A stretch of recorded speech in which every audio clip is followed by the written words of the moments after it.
afaan Oromoo fi afaanota garaagaraa akkamitti tiraansleet yookiin immoo afaan Amaariffaa gara afaan Oromootti, afaan Ingiliffaa fi afaan Arabiffaas akkasumas afaanota afan akkamitti gara afaan kee Oromootti jijjiirre dubbifna kan jettanii gaafattan.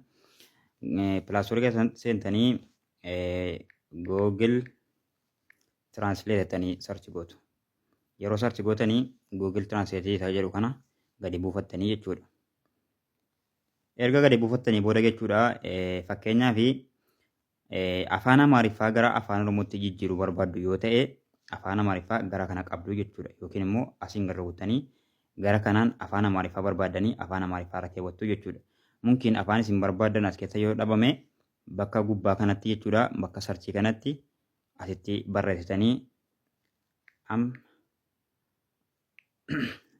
Amhaarik jettanii haala kanaan sarchi gootanii argattu jechuudha. Achi raayititti godhatu.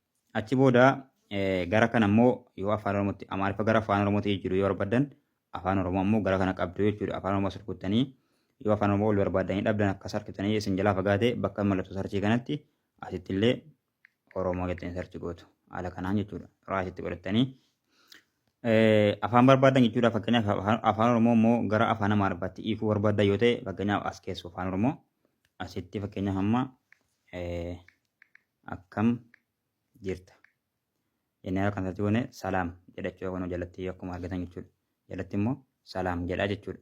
Yoo immoo afaanuma isa salaam jenne kana gara afaan Oromootti jijjiiruu yoo barbaanne Amaariffa kana yookiin immoo mallattoo kana tuqnee Amaariffa kakkaas goone bakka kanatti kan yoo sarchi goone akkam jirta.